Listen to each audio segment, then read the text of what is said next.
This is our 2021 Tesla Model Y. This is our new spoiler. We had a white one previously. This is a matte black finish, and I am really impressed with it. Let me hit some of the highlights.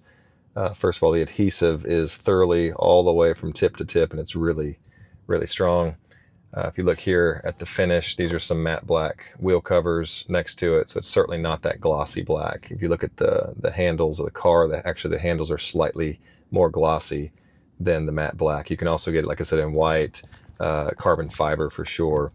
Installation was super simple. I had my wife watch just to make sure I got it centered, but even then I just licked my finger and made a line at the Tesla logo and kind of where I thought was center after measuring the spoiler, and it was just easy to line up and you just press it on. So we had the white one for about 4 years, and it finally started to kind of turn a dingy yellow, very slight, but we could tell. And so I pulled the white one off, which maybe one day I'll pull this one off, but that'll be 4 years from now maybe. Of course, black won't really fade so much.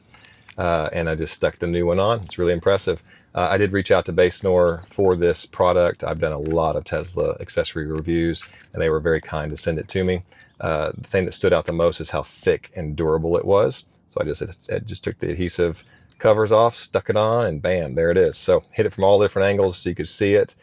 This does help with efficiency just a little tiny bit, and performance probably, but I was all about it for the looks. I think it looks great.